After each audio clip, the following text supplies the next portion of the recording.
pledge allegiance to the flag of the United States of America and to the republic for which it stands, one nation, under God, indivisible, with liberty and justice for all. I now call this meeting to order. The first order of business is public announcements. The Kennebec Regional Development Authority will hold its annual budget meeting for First Park on Thursday, March 28th at 5 p.m. at the T-Mobile facility at 133 First Park Drive, Oakland. Members of the public are encouraged to attend for the purpose of voting on the annual budget. Our next announcement is Mid-Main Chamber's 2019 Business to Business Showcase is March 28th, 12 to 6 p.m. at Colby College. Number 3, per charter, the town of Fairfield will hold the annual town budget public hearing on Wednesday, April 10th at 6:30 p.m. at the Fairfield Community Center. I do want to be clear that that is not the town meeting. That is your opportunity before we finalize the warrant to tell us what you think about it. You will also have the opportunity to participate in the town meeting at a later date in May. So we don't have to attend that? What? Do we have to attend that, or yes? Well, we have to attend it. It's our regular council meeting. No, April 10th. I would encourage everybody to attend. The second order of business is public hearings, and there are none. The third order of business is public comments, and we will, members of the public may speak to the council on any item or reserve the right to speak on a specific item that is on the meeting agenda when the item is addressed, and just please note that public comments are limited to 3 minutes. Is there anybody from the public who wishes to speak? Seeing none. Okay. We'll move on to the fourth order of business, reports from staff and committees. First one is the town manager's report. So I have, on February 28th, I did attend First Park's General Assembly meeting, which is when they do their first initial read-through of their fiscal year 1920 budget. So that was reviewed, and then again, as you previously noted, the adoption process will be March 28th. That is open to all members of every member community. So if you are a registered voter in the town of Fairfield, you can go and participate in this voting process on the 28th of March. And then also March 2nd, as the council is aware, the budget committee did meet and held their review process after we did the tallies of recalculating our spreadsheets after the budget committee's review. Currently, the council's approved budget is $8,028 more than last year, which is a 0.36% increase. The budget committee's current recommendation is down $25,371, which is a 1.15% decrease. The biggest difference between the two of you is the recycling and the spring cleanup piece, whereas the council voted for it, the budget committee voted against it, so that will be open to full discussion. And then I'd like to discuss a couple more of the items from a result of that as we go further into the agenda. And then also March 5th, the Economic Community Development Committee met. I can leave their update to one of the councilors who was also there at that meeting, so if they want to give that report afterwards. KV Board of Directors meeting was March 12th, yesterday. Also yesterday, I met with Superintendent Neiman to discuss the new school building committee process and how that may work going forward. He also brought me up to date on where they are with their budget development, so that conversation is going well. We also discussed the town's current streetlight conversion process and getting the school involved with that. So both entities are done at the same exact time. If that's something that they're interested in, made those introductions.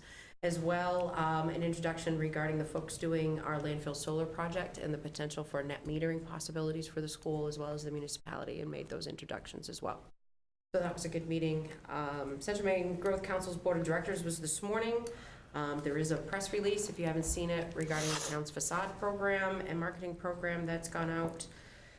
Public Works Director and I today met with Affinity LED to discuss their streetlight proposal and what that means to the town and what our next steps are going forward. And we're currently working on funding processes for that so that there'll be no property tax implementations for that.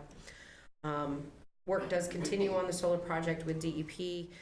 And then I think that is it for me. right.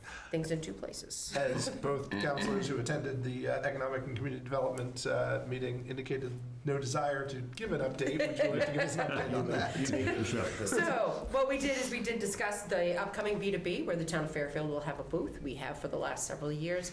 We're actually the only municipality there that's represented, so we get a lot of kudos for that, and we actually attract a lot of attention for that.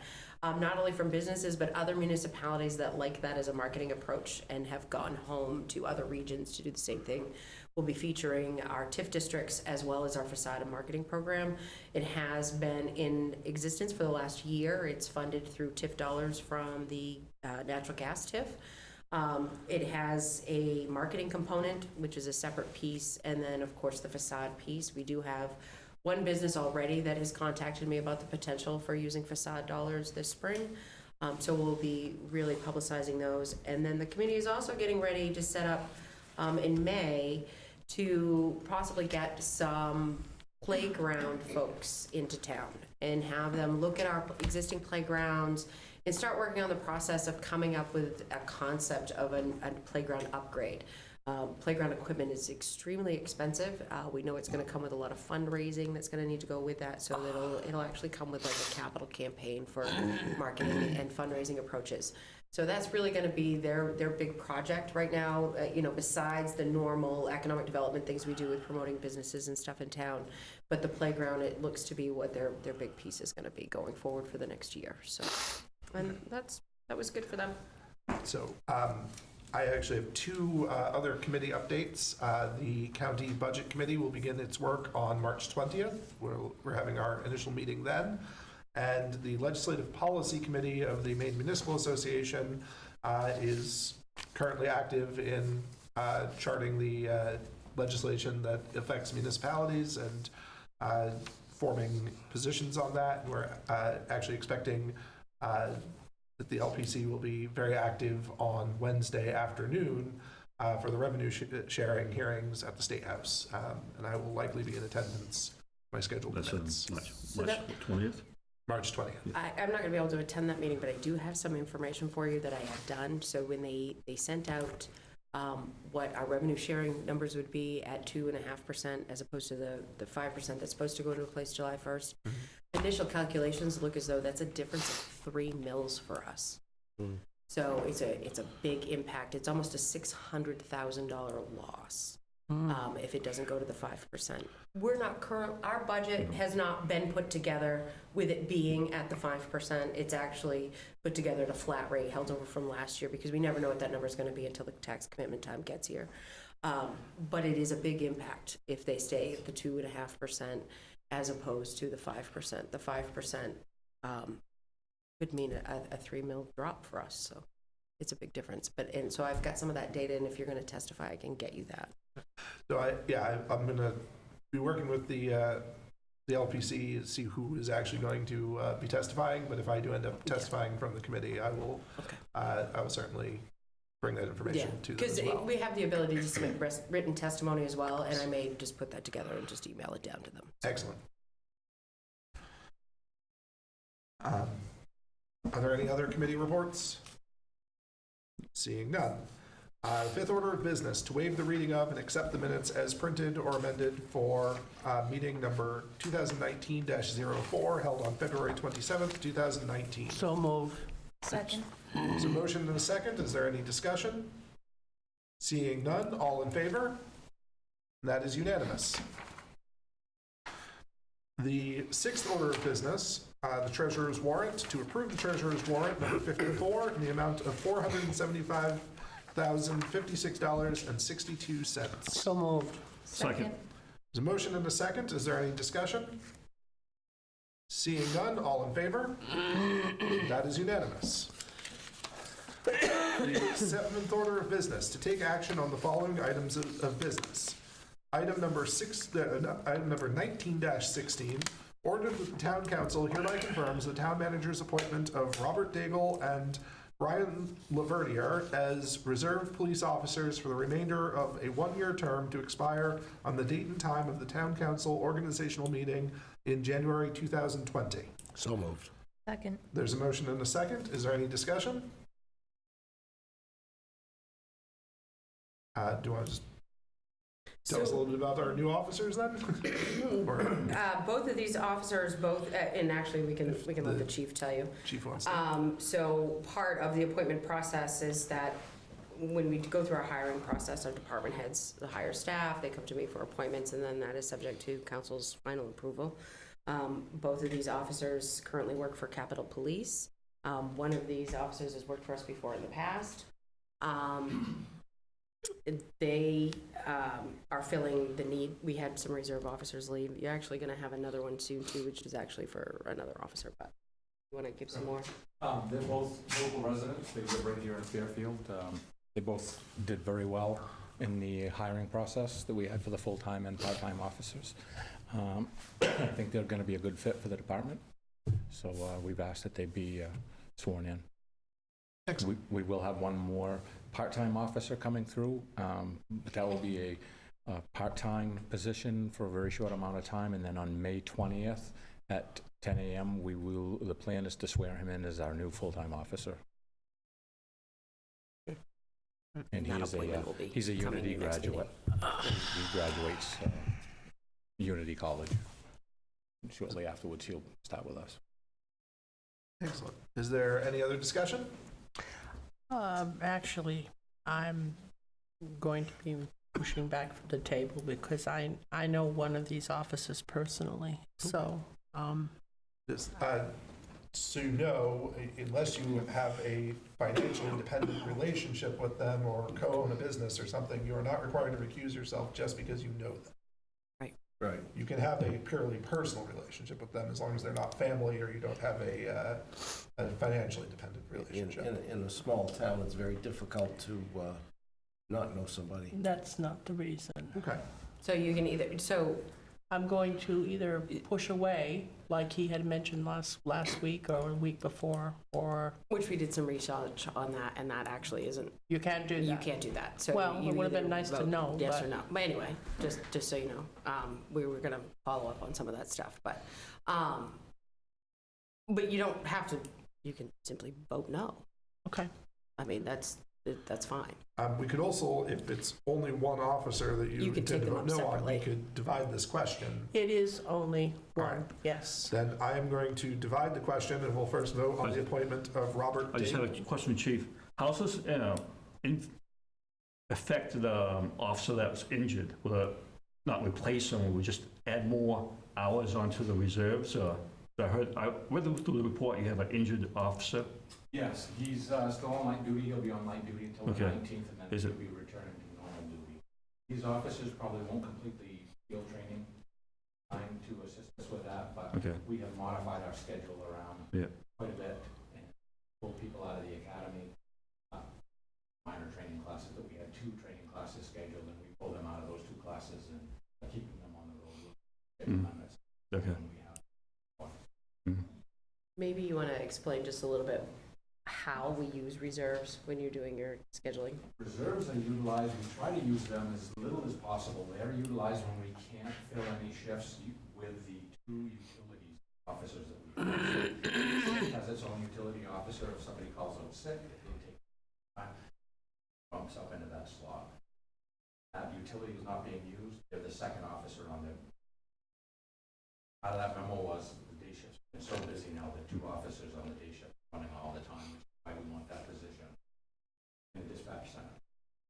The reserve officers will fill in when there's just nobody else available. There are some instances there's no employees available to come work a shift.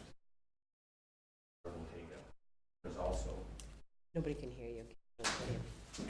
sorry. And there's also a shift on the weekend, Sunday, where we schedule reserve officers to work every Sunday evening.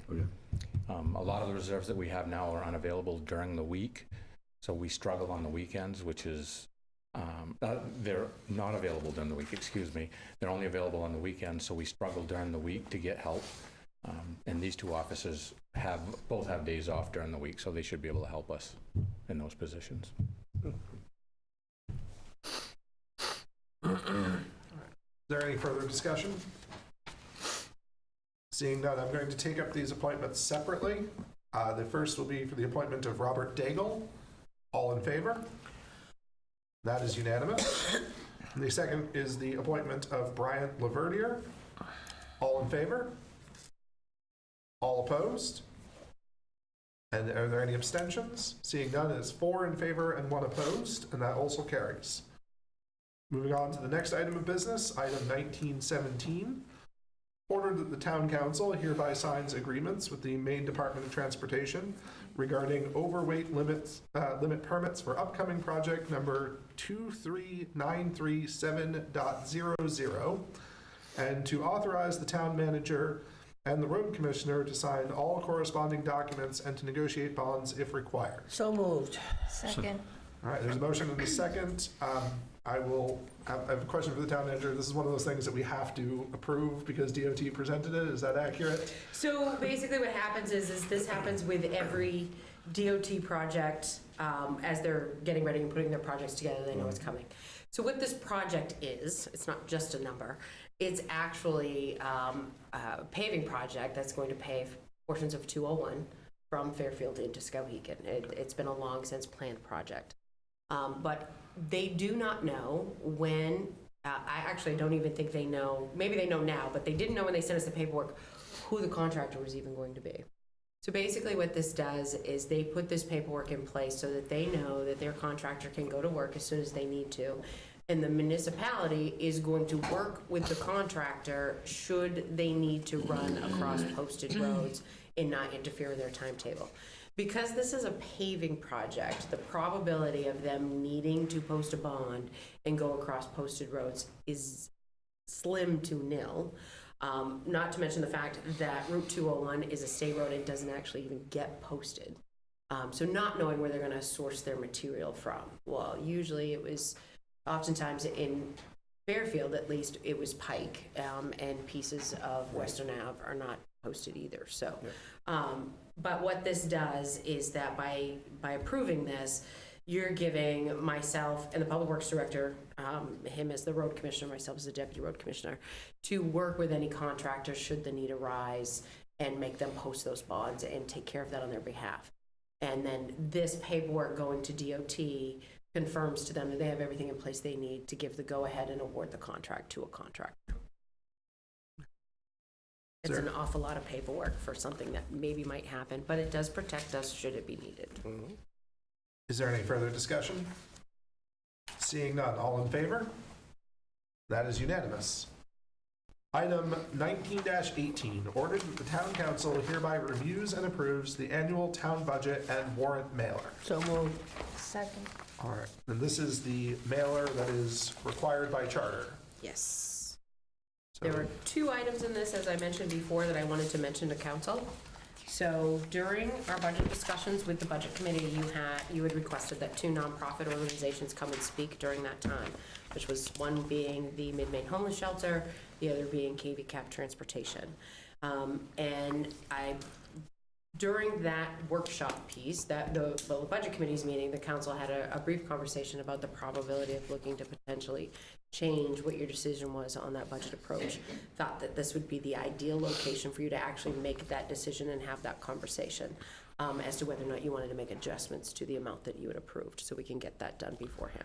So I'm going to make a motion that we amend our budget recommendation with respect to KV Cap. Had previously been listed at $2,500, and that was what we approved at our budget meeting on February 23rd, I believe. My understanding is that we would now like to see that be at $3,000. So I'm going to make the motion that we move that to $3,000. There's a second? I'll second that motion. All right, there's a motion and a second. And for clarity as to why we're doing this, KV Cap came and presented us with the fact that inflation has not left them unaffected, and that in essence, Excuse me. the $3,000 request is what they now believe is necessary to maintain the basic service that they are providing. It is no longer a level that would be considered an investment in some sort of aspirational future for their organization. KV Cap provides transportation for a lot of our residents, and so I hope that we'll entertain this request. Any further discussion? Seeing no further discussion, all in favor? That is unanimous. And with that change, do we want to go back to the discussion of the Homeless shelter. homeless shelter? So we heard from the homeless shelter. Does anyone want to move to change the amount that we're giving to the homeless shelter? They had originally requested 3,000. The council approved 1,500. The budget committee approved the 3,000. So do we have, after hearing from the homeless shelter, is there any movement to change our recommendation? I would move to change our recommendation because after speaking with that representative, I'm confident that they are going to be making steps in the direction of changing the bed situation. And what number would you like to put in there? I believe that the 3,000 is a little high, especially this early on. I think that we should maybe consider giving them even just 2,000 because after hearing about the cost of each resident for their programs and seeing the success they've had over the past year, with the packet that she brought us, I think that that is a very good investment in the future of our citizens who they've helped. So there's a motion on the floor for $2,000. Is there a second? Without a second, that motion does not advance. Is there any other motion at this time? To leave it as is. All right, so we don't need to move to leave it as is. That is the order as it stands. So with that, we'll return to the sort of main motion here. Order that the town council hereby reviews and approves the annual town budget and warrant mailer with the adjustment made for KV cap. Is there any further discussion? A couple of high points I just wanted to mention. There was some confusion last year with the wording at the beginning intro paragraph of this document, so we've changed it. Hopefully that's been eliminated. It was kind of worded, including the town meeting date was actually in the header, not the public hearing date. So we've made some adjustments so that this document is clearly about the public hearing and not necessarily not the town meeting. Okay. The town meeting date is mentioned, but all the rest of it really details the public hearing. So hopefully that will clarify things. And so the board knows, if you're not familiar with the version last year, it's actually larger than the 8x11 document, the 8.5 by 11 document that you have. It's much bigger than that. It's 8.5 by 14, so the font will be bigger. But all the explanations are there. And I think it's going to be good, unless anybody has anything else they want to add for explanations. Some of these warrant articles are just as straightforward as they are written, and sometimes they're complicated. But fortunately, we don't have any real big add-on articles this year. They're all just standard regular business. So I think hopefully it'll give good explanation. There's one piece when it comes to the taxes due and payable date that would technically be a change than what folks are accustomed to. Typically, when we had set those dates, they usually come into play for the second, third, and fourth payment, because the first payment is, of course, due 30 days after date of commitment. But typically, taxes have been due on Friday. We're moving that to a Wednesday. We think that, one, it might lend itself to be a little bit easier for folks to actually get to the town office.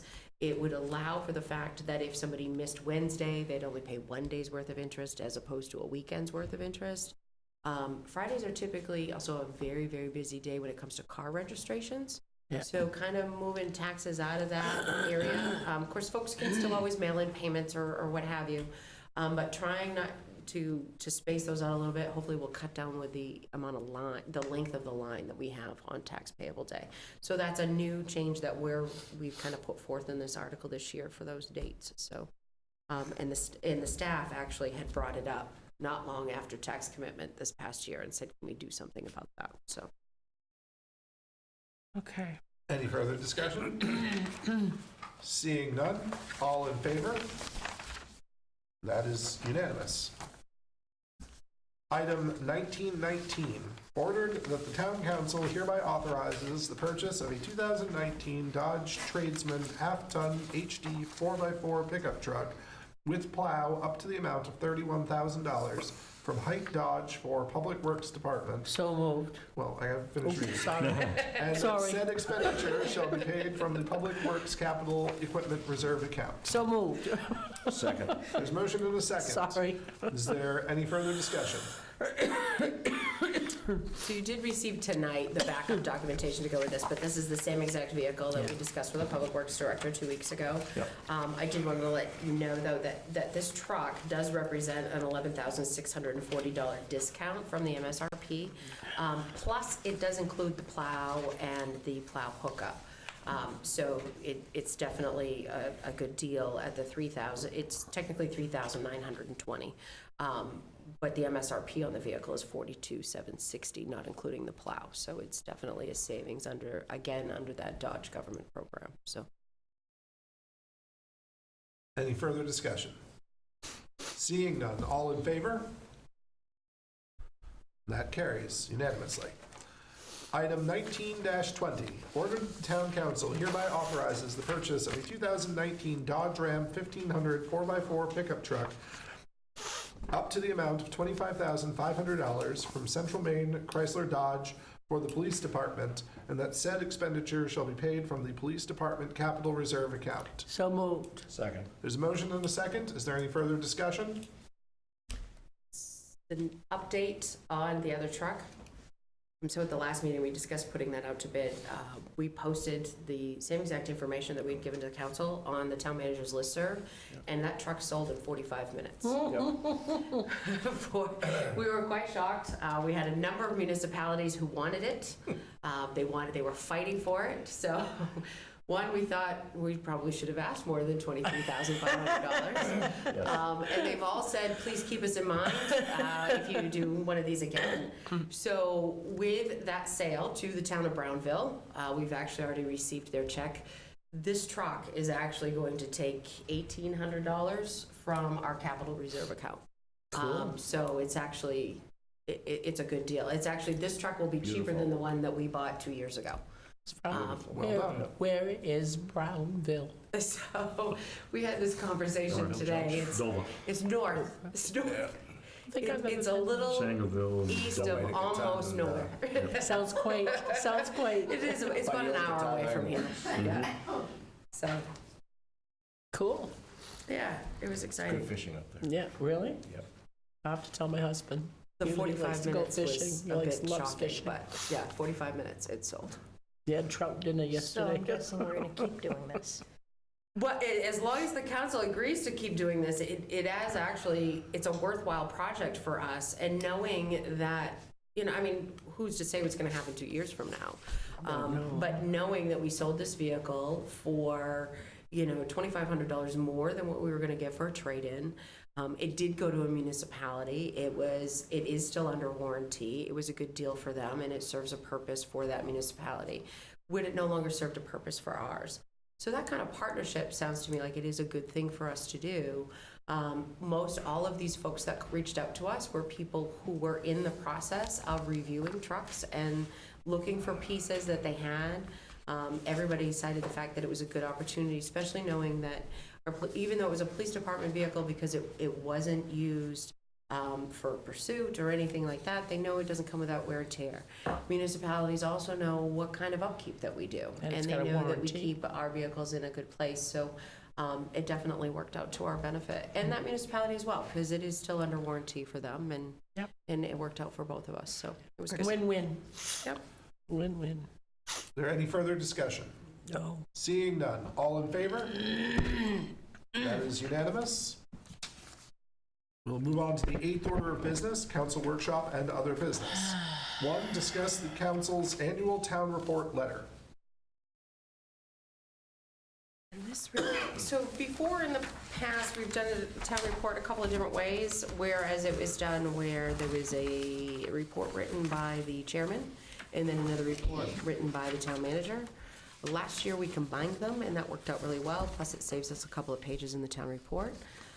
Was wondering if that's the direction that council wanted to go, which don't mind putting that together and working with Aaron to flesh that out.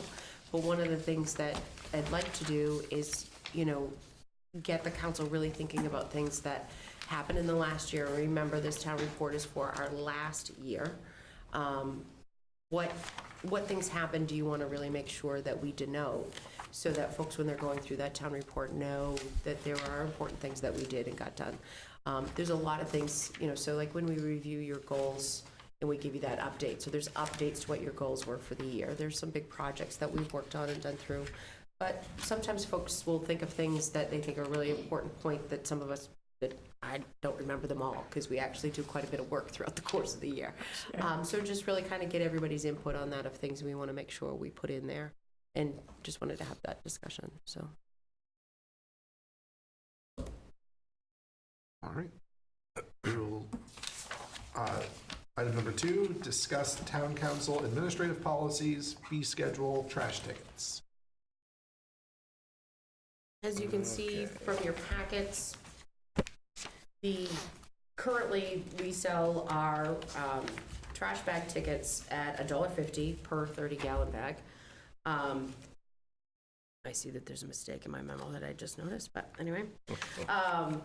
And that price is going up per Waste Management. Currently, that $1.50 goes directly to Waste Management. They collect our tickets from folks who visit their back gate at their transfer station in Norwich Walk. They mail them back to us. We pay them the $1.50 per ticket. That's how the trash is funded. So that cash does not need to change hands at the transfer station in Norwich Walk. It happens here at this end.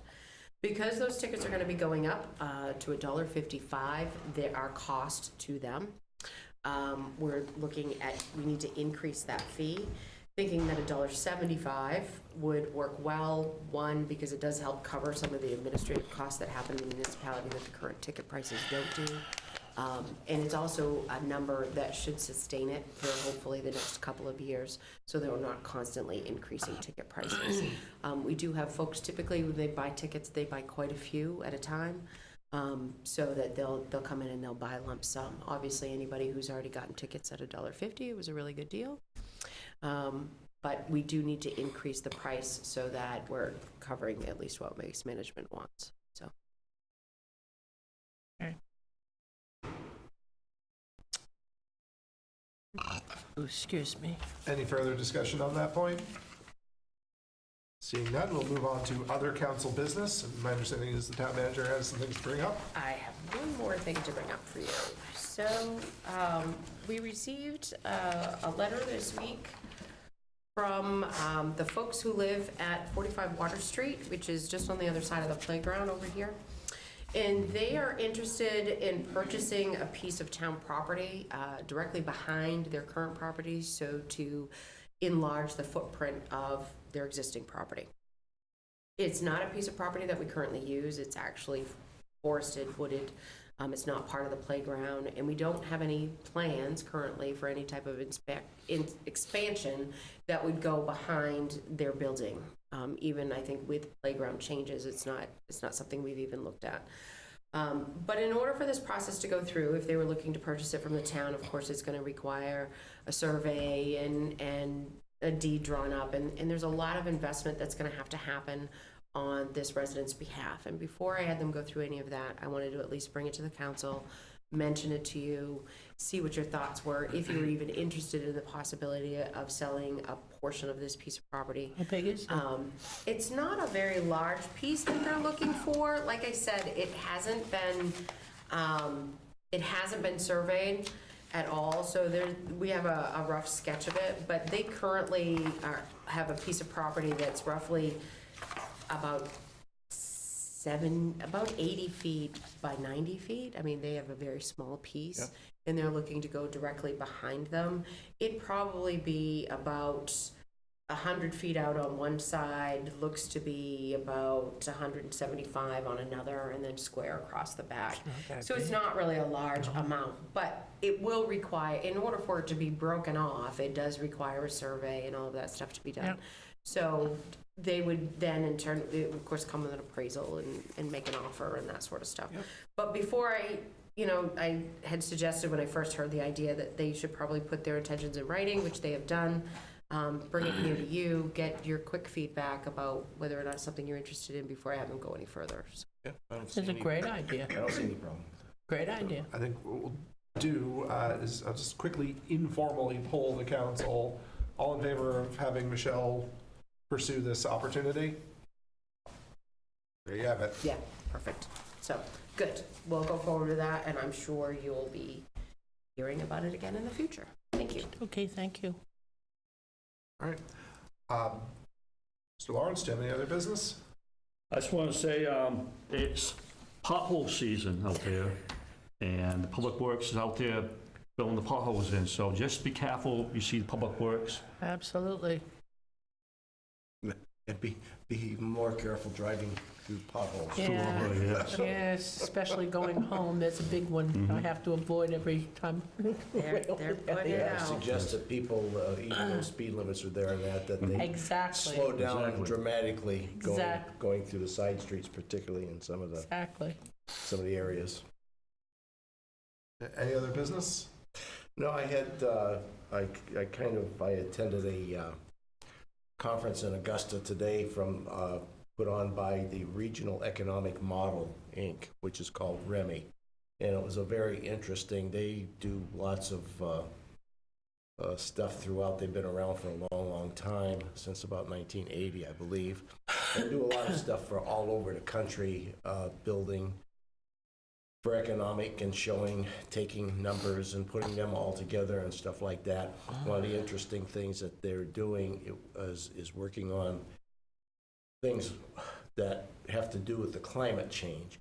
In other words, rising waters and stuff like that. And instead of, running that, we're doing this and we got to cut all of this out and all that, what they're doing is trying to show how we're going to have to adjust and live within the climate change that we're going to go through.